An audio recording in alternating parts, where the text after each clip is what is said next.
আসসালামু আলাইকুম। চলে আসলাম আরও একটি ব্লগ নিয়ে। এখন দুর্গাপুরে যাচ্ছি আমার যার সাথে মার্কেটে, বড় যার সাথে বাহিরে যাচ্ছি। তো যেতে যেতে ভাবলাম একটা ভিডিও করে ফেলি আপনাদের সামনে। সারাদিনের ব্লগ ভিডিও দেওয়া হয়নি, আজকে দুপুরে রান্না টান্না করলাম সেগুলো দিলাম না। তো যাই মানে যাইতে যেতে দেখি ছবিগুলোর দিকে চোখ পড়ে গেল। তো হঠাৎ করে অনেক কিছু মনে পড়লো, ভাবলাম একটু ভিডিও করে আপনাদের দেখাই। এখান থেকে একটা ছেলেকে দেখলাম ভিডিও করতে করতে, না ছেলেটা আমাকে বললো এই আপু ভিডিও করেন না, ভিডিও করেন না। তো পরে বললাম ভাই স্টিকার মেরে দিব। তো সেখান থেকে স্টিকার মেরে দিলাম। চলে আসছি ফকিরা ফুলের উপরে। ফকিরা ফুল থেকে হাঁটতে হাঁটতে এখন যাব, কারণ আমরা 2 মিনিটের রাস্তা, মানে থেমে থেমে এক জায়গায় একটু কাজ আছে, সেখান থেকে আবার একটু যাইতে হবে, তা ডাবল গাড়ি ভাড়া যাবে। এর জন্য বললাম কি চলেন হেঁটেই যাই। তো হেঁটে আস্তে আস্তে আমরা মসজিদ রোড প্রায় চলেই আসছি। একটু কষ্ট হইতাছিল, তারপরে কিছু করার নাই। ভাবলাম যে একটু সময়ের জন্য আর এতগুলো টাকা দেওয়ার দরকার নাই, রিক্সা উঠলেই 20 টাকা। 2 মিনিটের রাস্তা হোক আর 5 মিনিটের রাস্তা হোক। আর ব্রাহ্মণবাড়িয়া মানেই অসাধারণ জায়গা। মানে আমি মনে করি করোনার পর ব্রাহ্মণবাড়িয়া প্রচুর সব কিছুর দাম বাড়ছে, সব কিছুর। তো আমরা মসজিদ রোড ঢুকে গেলাম। যেতে যেতে চলে আসলাম আমার গন্তব্যে, যেখানে এর আগের ভিডিওটা আসছিলাম। আসলে পছন্দ হয়ে গেছে, আর কিছু করার নাই, দাম বেশি হলেও নিতে হবে এমন একটা অবস্থা। তো ভাইয়ার দোকানে আসলাম। এসে ভাইয়াকে বললাম ভাইয়া আমাকে দেখান ওইটা যেটা ওই দিন দেখে গেছি। ভাইয়া এক কথায় চিনে ফেলছে। পরবর্তীতে বলতেছে আচ্ছা আপু একটু দাঁড়ান। ওনার দোকানে প্রচুর কাস্টমার ছিল, যে কারণে আমার একটু সময় লাগছে। একটু পরেই উনি বের করে দিছিল। কত করে এগুলো ভাইয়া?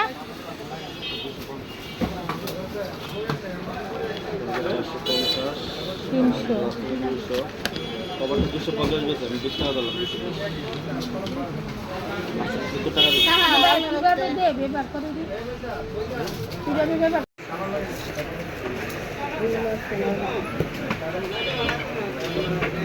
ওকে, আমার আর একটু কষ্ট করে দেখাই দিবেন, আমি ভুলে গেছি কি কি দেখাইছিলেন। 2বার আসছি ভাইয়া, 2বারে কি কম হবে না? হ্যালো, কালকে আসছি আজকে আসছি, কম হবে না? একটু তো ডিসকাউন্ট দেন, এত কঠোর হইলে হবে? 14।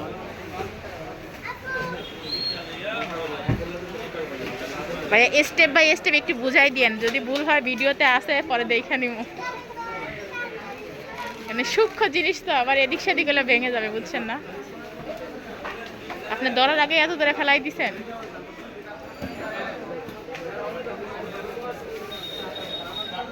এইটা যদি কোনোভাবে ভেঙে যায়, এটা কি আলাদা কিনতে পাওয়া যায়?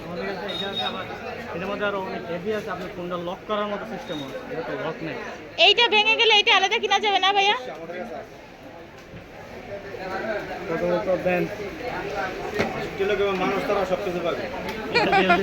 না মানুষ দরকার নাই, জিনিস পাইলে হয়েছে। আচ্ছা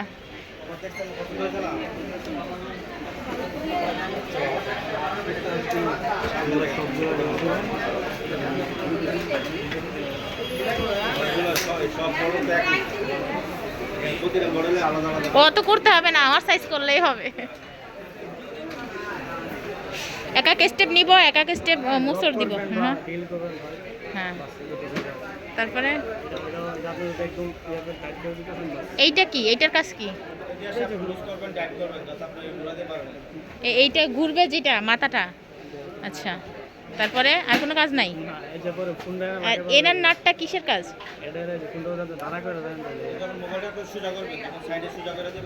মানে আমি যে স্টেপে রাখবো সেভাবে রেখে এটা টাইট করব? ওকে।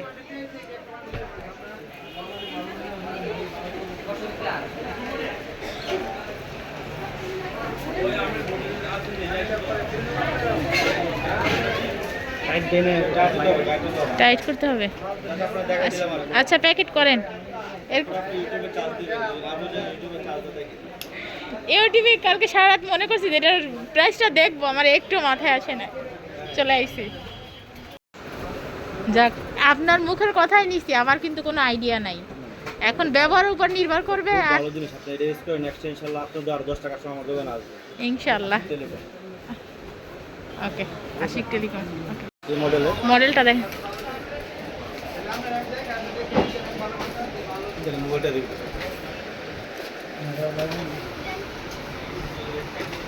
এই ওয়াই 20 কভার করতে 21 গ্লাসটা চেঞ্জ করে নেব এগুলো লাগাই দাও লাভ নাই টেম্পার চলে গেছে এটা এটা বাচ্চাদের জন্য না? ঠিক আছে, বাচ্চাদের জন্য। অনেক অনেক হেভি আপনি দেখবেন লেডিস টাইপের নেবেন সরি ভাই, আচ্ছা। আর ভাইয়া এইটা যে উপরে যে আপনারা স্টিকারটা লাগান, এটা কত টাকা রাখেন?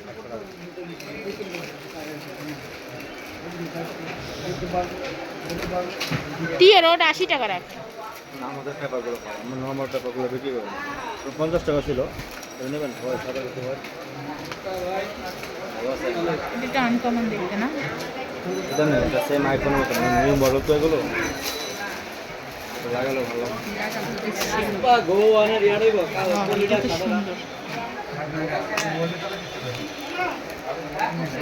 এটা 200 টাকা বেশি একদম 150 টাকা দিবেন আমার এইটার মধ্যে কি এরকম একটু পুতুল টুতুল টাইপের কিছু পাওয়া যাবে না? মডেল কি এটা দাম কত দাম ছিল 200 টাকা সব টাকা একদম 150 টাকা মানে এটা 50 টাকা বলবো আমরা তো দামাদামি করি না এটা একটা পেপার লাগাতে 250 টাকা সব মিলে বলতাছ উনি। কত দিব 100 টাকা ব্যাগ কাপড়টা আমার কাছে ভালো লাগছে না, আপনার কাছে লাগে না? আর ক্যামেরাটা সেফ কিন্তু এটার জন্য, ডাইরেক্ট ক্যামেরাটা যে আঘাত লাগবে না। 10 টাকা বাকি দেন আমাকে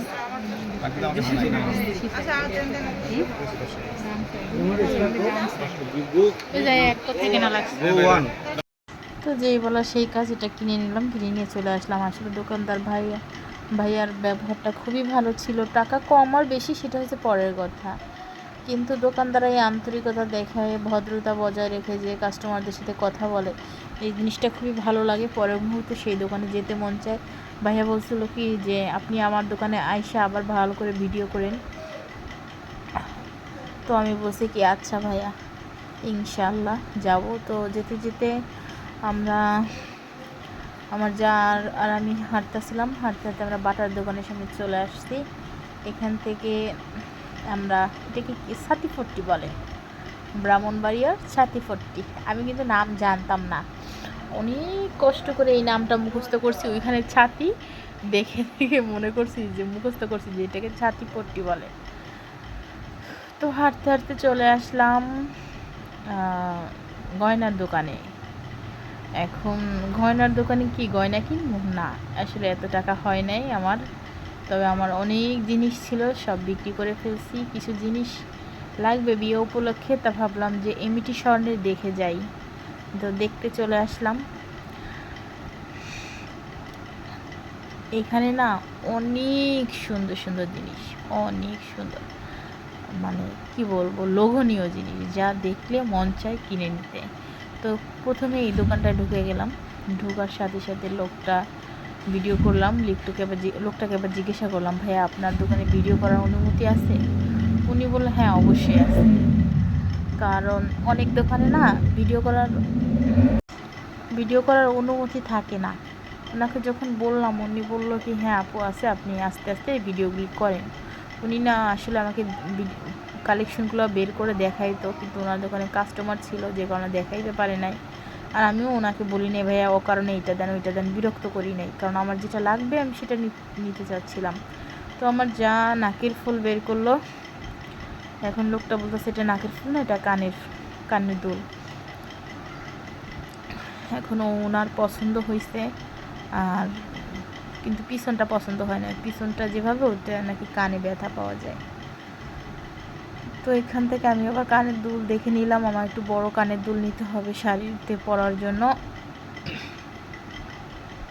তো আমার না তেমন পছন্দ হচ্ছিল না। আমি একটা মডেল পছন্দ করে আগে থেকে রেখে দিয়েছিলাম। এই দিক থেকে আমার এখান থেকে চোখই যাচ্ছে না, মনে চাচ্ছে এগুলো সব বের করে করে এক একটা করে দেখি।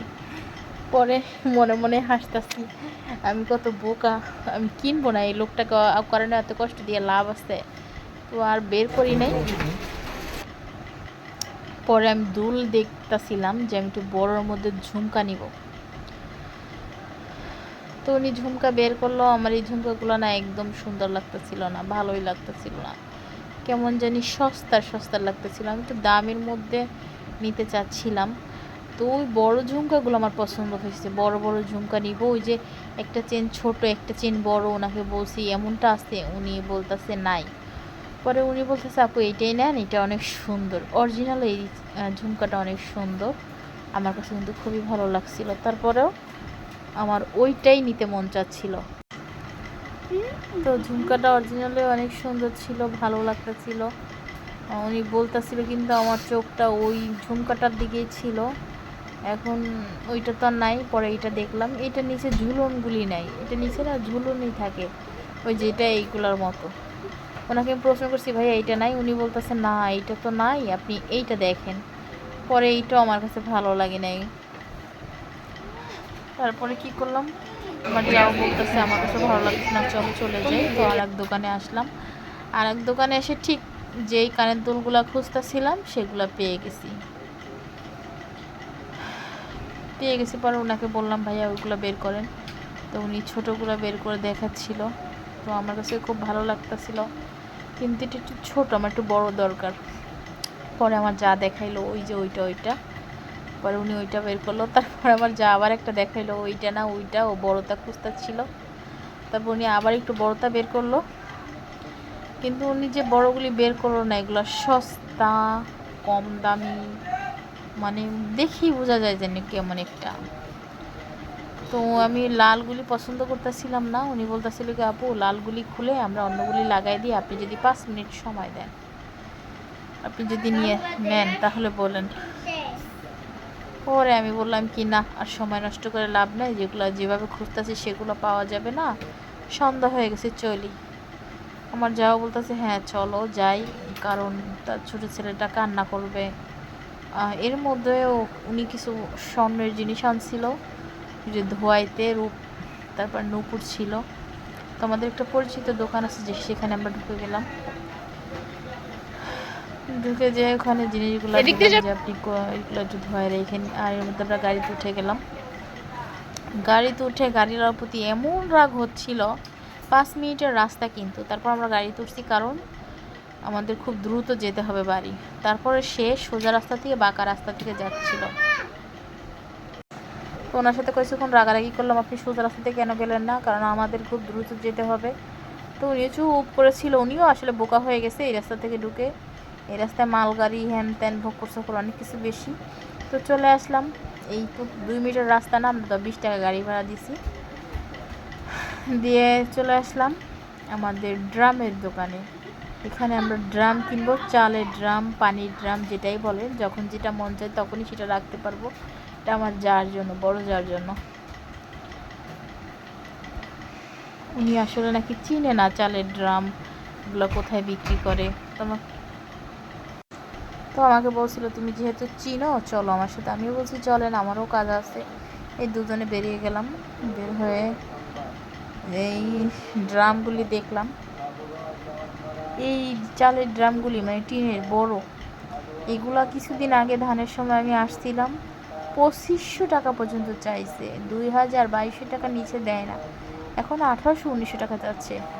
আমি তো মানে অবাক যে বাঙালি কেমন, যখন যেটার প্রয়োজন বেশি তখন সেটা দাম বাড়ায় দেয়। তো এটা মনে মনে ভাবতে ভাবতে ড্রাম চলে আসলো আমাদের সামনে, আমরা দামাদামি শুরু করে দিলাম। আমি ঘুরে ঘুরে দেখাচ্ছিলাম এই পাশে যে এই ড্রামগুলি, আর ভাবতেছিলাম দাম স্যার এখন কি দাম, যাই হোক আমাদের পছন্দ হয়েছে এইটা, এই দামে হইলে দিয়ে দিন। ড্রামে দেখাইলো একটা ওই যে গাঢ় নীল আর একটা সবুজ সবুজ টাইপের। তো আমরা সবুজ দেওয়ার মতো হলে দিয়ে দিয়ে, সন্ধ্যা হয়ে গেছে, দামও বলে চলে গেলাম। পারলে আর আমরা ঠান্ডা খাইয়ে যাই, সময় নাই এলে খাইলাম না। ওই যে যেটা আমরা দেখছি এইটা, হ্যাঁ ফুটা টুটা নাই তো, না পানি রাখলো যদি রাখি তখন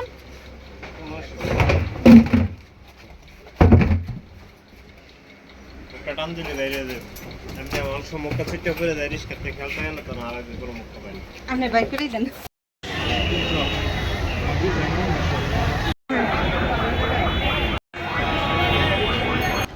ব্রিজে উঠে গেলাম। উঠে যাওয়ার পরে নিচের দৃশ্যটা দেখাচ্ছিলাম। ব্রিজের উপর থেকে নিচটা অনেক সুন্দর লাগে, আশেপাশে দোকানগুলি দেখতে খুবই সুন্দর লাগে। আর একটু রোদ থাকলে জিনিসটা দেখতে আরও সুন্দর লাগতো। তাছাড়া আজকে না রোদ উঠে না, বৃষ্টি হয়েছে, মেঘলা দিন। তবে ভালোই লাগতেছিল, কিন্তু আমার ক্যামেরা অতটা ভালো ওঠে নাই আলোর জন্য। পরবর্তীতে যেতে যেতে একটা বিল্ডিংয়ে দেখলাম আর কি, এখানের আপনারা দেখতেছেন কিনা জানি না, দেখা যাচ্ছে না ভালো, যে একটা গাছ হয়ে রয়েছে যেখানে মাটি নাই, কিছু নাই, শুধু বিল্ডিংয়ের সাথে একটা গাছের শিকড় লেগে পুরোপুরিভাবে পরিপূর্ণভাবে পাতাগুলি কি সবুজ হয়ে রয়েছে। আমরা যাকে বলতেছিলাম আসলে রিজিকের মালিক আল্লাহ, এখানে তো কেউ কিছু দিচ্ছে না, তারপরে গাছটা পরিপূর্ণ আছে, মাটি নাই, কিছু নাই, শুধু সিমেন্ট বালির মধ্যেই। পরে আমার যা বলতেছে, হ্যাঁ উনিও তাকায় অনেকক্ষণ দেখলো যে বিষয়টা, যে আল্লাহ কত সুন্দর করে তার রিজিকের ব্যবস্থা করে দিছে শুকনো বালির ভিতরে। বাড়ি চলে আসলাম, নুডলস রান্না করে আনলাম সিদ্ধ করা। ম্যাগি নুডলসটা না এইভাবে আমার কাছে ভালো লাগে, ওইটাও ভালো লাগে, ওইটার ওই স্বাদ, এইটার এই স্বাদ। এই যে এখানেও আনলাম, আমি একটা সস দাও সস দাও। বাইরে দিব না, আচ্ছা কি বাইরে দিব না, আমি খালি দুইটা তোমার নাকে খেয়ে ময়লা। দাও, আমি খুলে দিই, তুমি নিবা, দাও। না না না, আমি পারি।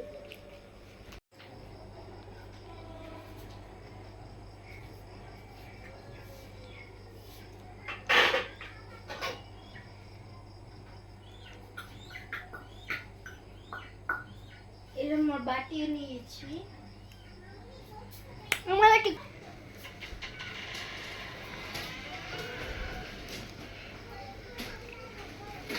এটা কিন্তু সে একা খাবে না, আমি একটু খাবো।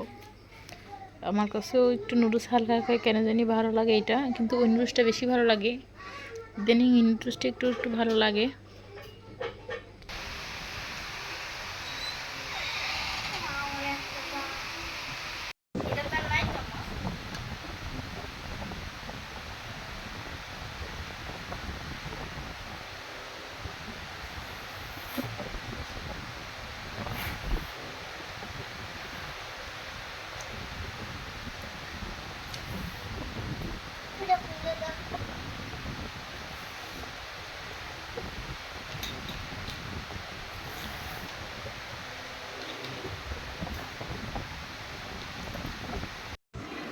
আসসালামু আলাইকুম সবাইকে। আপনাদের সামনে আমি আজকে মা ফাতেমার নয়নমণি গজল গেয়ে শোনাবো। অর্ধেক পারি। মা ফাতেমার নয়নমণি হরজকালে যায়, মা ফাতেমার নয়নমণি হরজকালে যায়। ইমাম হোসেন শহীদ হলেন কারবালার ময়দান, ইমাম হোসেন শহীদ হলেন কারবালার ময়দান। দয়ালের নবীর জবানে কারবালার ময়দানে, দয়ালের নবীর জবানে কারবালার ময়দানে। আমাদের রাসূল শহীদ হলেন হাদিসের প্রমাণ। মা ফাতেমার নয়নমণি হরজকালে যায়, মা ফাতেমার নয়নমণি হরজকালে যায়। আদি পিতা তোমা যখন মুসিবতে পড়ে, এরপরে পারি না। মোদের নবী দোয়া করে আল্লাহ কবুল করে না, মনে হয় আমি ভুলে মোদের নবী দোয়া করে আল্লাহ কবুল করে। আদি পিতা তোমা যখন মুসিবতে পড়ে, মোদের নবী দোয়া করে আল্লাহ কবুল করে। এই দুনিয়াটা থাকবে না ভাই, না জানি না। এই দুনিয়াটা থাকবে না। বুঝিও না কি কাটে। উই দেখ উইয়া তুমি কেমন মুসলমান এটা বলো। তুমি কেমন মুসলমান, তুমি কেমন মুসলমান, তুমি কেমন মুসলমান, তুমি কেমন মুসলমান, তুমি নামাজ পড়ো না, তুমি রোজা রাখো না, তুমি নামাজ পড়ো না। বলো। ওই দেখা যায় কবর আসতে ওই আমাদের ঘর, ওই খানাতে বাড়তে থাকা ঘর, অগবতি চাষটি টাকা বসানে কুশানি খাই না, মুনির বান্দা পাই না, একটা যদি পাই নিদুরে জান্নাতে যদি। আর আমি বলি আচ্ছা বলো বলো বলো। আপনাদের সামনে আজকে আয়াতে শোনাবো। ওরে বাবু সিএম হইছে, হ্যাঁ নেলি আমরা আইতে দিতে পারবো না। দিব বাসা দাও ভাইয়া। এই বড় ভাই মাইর দিমু সিএম বয় বয়